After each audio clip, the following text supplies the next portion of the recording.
정혜림의 발칙한 뉴스.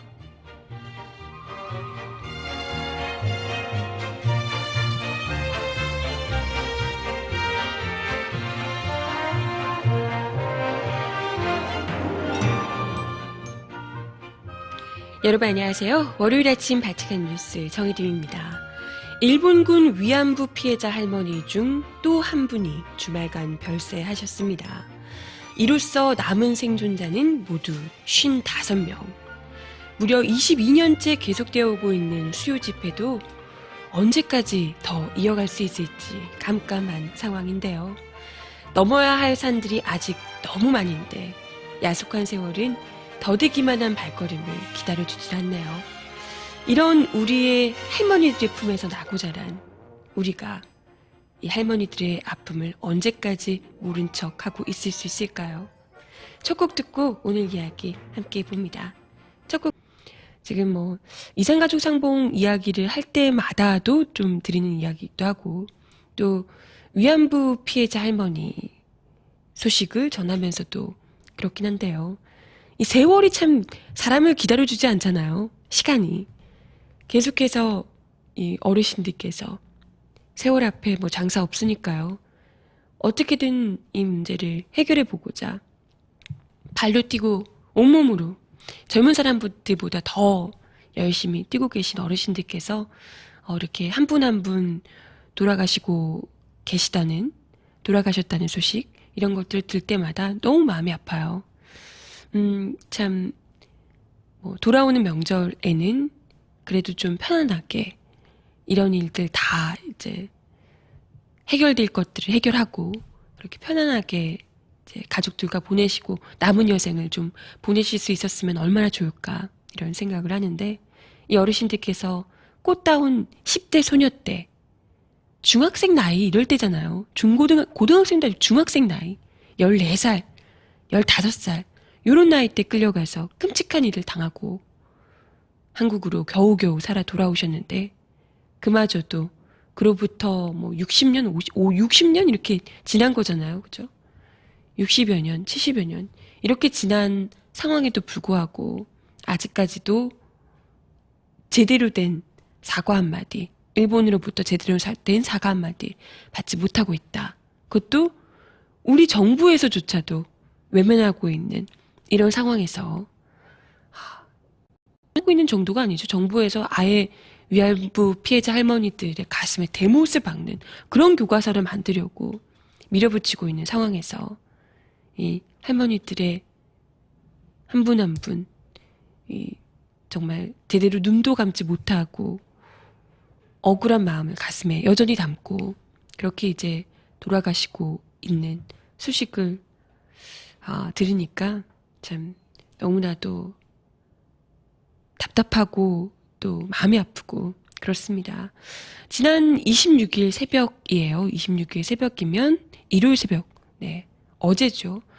어제 새벽 1시 30분에 서울 강서구 한 병원에서 위안부 피해자 할머니인 황금자 할머니께서 90의 나이로 별세하셨다고 소식이 들려왔습니다. 1924년생이시래요. 함경남도에서 태어나신 할머니께서요. 13살, 그 꽃다운 나이, 꽃다운도 아니죠. 아직 꽃이 피기도 전인 정말 어린 나이입니다. 아직 애기예요, 애기. 초등학생이죠. 초등학교 6학년밖에 안 된 그 나이에 일본 순사에게 붙잡혀서 함경남도 흥남의 유리공장으로 끌려가서 3년 정도 일하다가 다시 간도지방으로 끌려가서 전쟁이 끝날 때까지 일본군 위안부로 순환을 겪으셨다고 합니다. 그래서 전쟁 뒤에 원래는 이제 그 함경남도 쪽에서 태어나셨기 때문에 이 지금 우리 대한민국 남한 쪽에는 연고도 전혀 없는 상태였는데요. 남한에 정착을 하셔서 홀로 살면서 위안부 피해 후유증으로 생긴 대인기피증을 오랫도록 겪으셨다고 합니다. 그래서 정말 외롭게 생활을 일평생 하셨다고 해요. 그래서 위안부 피해자로 신고를 한 이후에는 아예 공개 활동조차 하지 못하셨다고 합니다. 그래서 얼마나 그 긴 세월 동안 고통 속에서 일평생을 사셨을까 참 마음이 아픈데요. 작은 영구 임대주택에 살고 계셨다고 하는데요. 동네에서 폐지를 모아서 팔아서 저축을 하셨고요. 기초생활수급자로서 정부에서 지원하는 생활지원금도 모아서 2006년부터 강서구청 장학회에 전액을 다 기부해 오셨다고 해요. 정말 폐지 모아서 판 돈, 그리고 정부에서 지원받는 생활지원금까지 다 모아서 장학회에 기부를 해오셨다고 합니다. 그간 기부해온 액수가 무려 1억 원에 이르렀다고 해요. 그래서 2011년에는 정부로부터 국민훈장 동백장까지 받기도 했다고요. 최근에 남은 모아둔 재산 3천만 원도 모두 장학금으로 기부하겠다는 뜻을 또 밝히셔서 감동을 주기도 했다고 합니다. 참 대체 이 할머니께, 황할머니께 나라가 해준 게 뭐길래 어느 것 하나 해준 게 없잖아요. 그 13살 어린 꽃다운 소녀를 일본군의 그 성노예로 끌려가는데 손 놓고만 있어야 했던 무능력했던 정부, 나라, 그리고 돌아왔는데도 불구하고 뭐 하나 제대로 속 시원하게 해결해주지 못했던 무능력한 정부, 또 지금 다시 일본의 망언들이 쏟아져 나오고 있는 상황에서도 이 할머니들을 온전히 보호해주지 못했던 그런 무능력한 정부, 무관심한 정부, 이런 정부가 대체 뭐라고 그 돈을 모아서 장학금으로 다 기부를 하시고 그런 삶을 일평생 사셨습니다. 참 너무나도 죄송스럽고, 우리 이제 남아있는 우리 후손들이라고 하긴 좀 그렇고요. 우리 자녀들이라고 해야 될까요? 네, 손자들, 손주들이라고 해야겠죠. 손주들 같은 우리 남아있는 사람들이 정말 죄송스럽게 생각해야 되지 않을까 싶습니다. 네, 그럼에도 불구하고 지금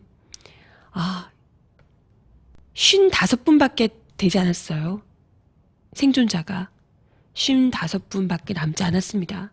근데 이런 할머니들이 지금 나이대가 다 엇비슷한 거죠. 언제 지금 돌아가실지 모르는, 부디 오래오래 계셨으면 좋겠지만 다들 보면 여기까지 지금까지 살아 계신 것도 굉장히 감사할 정도로 얼마나 그 육체적으로 정신적으로 고통을 많이 겪으셨겠습니까?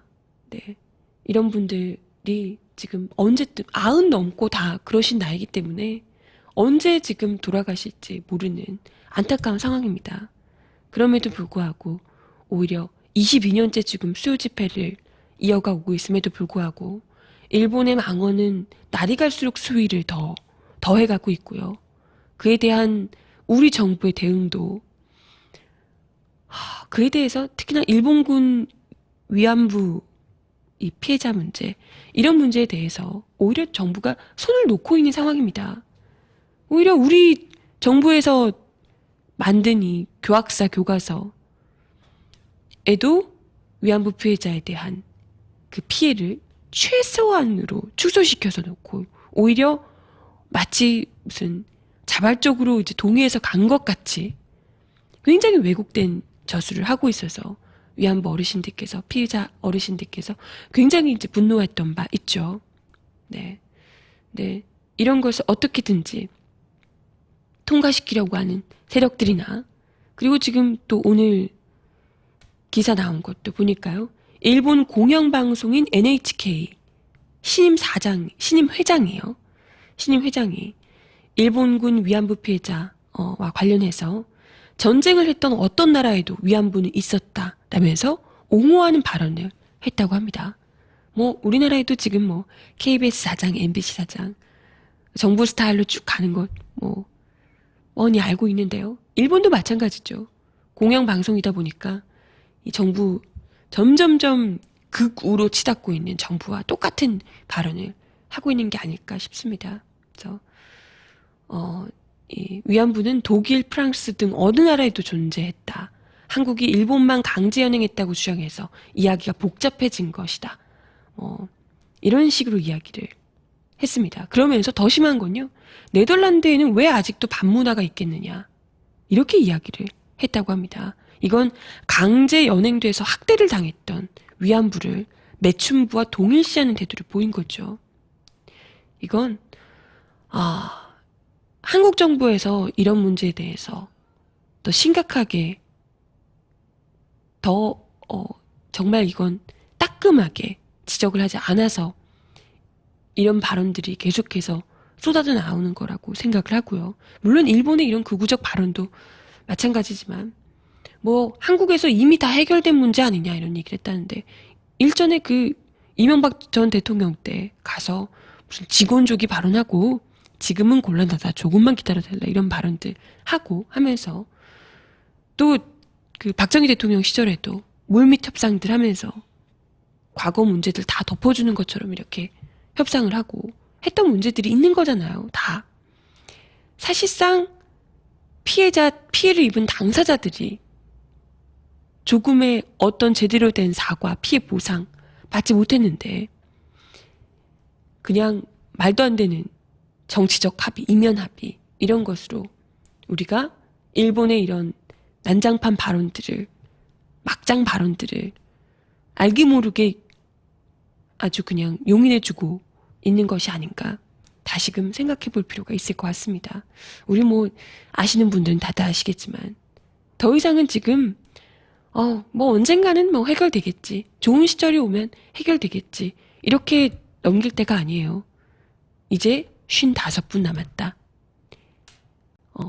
오늘 하루, 한 달, 1년 그냥 매 시간이 지금 이분들께는 이 어르신들께는 너무나도 아깝고 소중한 시간일 겁니다. 그죠? 참, 네. 이야기를 하면 할수록 화가 나죠.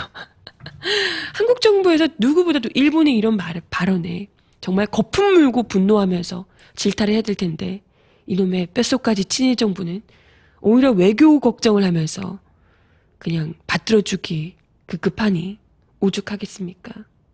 네. 참. 그러니까요. 친일파 청산하자는 얘기를 하는데 왜 종북 어쩌고가 나오는지 이해를 할 수가 없어요.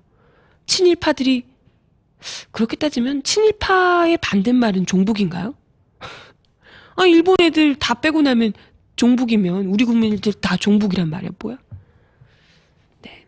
음악 하나 더 듣고 와서요. 이야기 이어가 봅니다.